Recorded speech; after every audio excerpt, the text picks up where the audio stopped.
comes on television. The best woman from Vancouver. Thank you. Show me what's happening. Ladies and gentlemen, this is from Polish store. Yes. From Toronto. Oh, look what they're bringing in. They're eating better than us.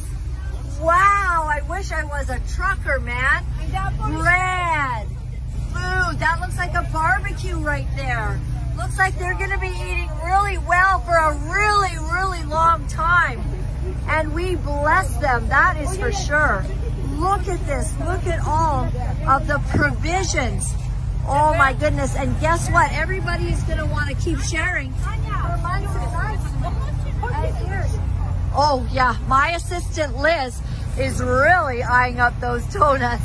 And she's like, hi, oh my goodness, who are you? Yes, I'm Laura Lynn Tyler Thompson, and we're just presenting what's going on behind the scenes. Who are you? I'm Bernadette, and we came here with Anna from Toronto.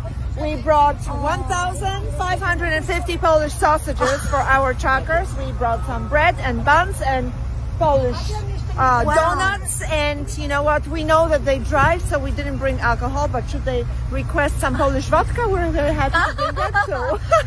Okay, that is wonderful. Why did you do this? Because we stand behind them. We come from communist country, and we came here because we didn't want to have oppression. We wanted to live in a free country, and for the last 2 years we're living like prisoners. We are being told to stay at home.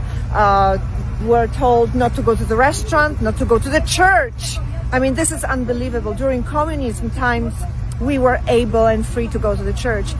And there were times over here where we couldn't. So I really can't take it anymore. So I'm going to be coming here with the food weekly, bi-weekly, every 2 or 3 days until it ends. So this is it, everyone. All of these desperate housewives linking arms. Not with housewives, business women. All right, business women. I love it.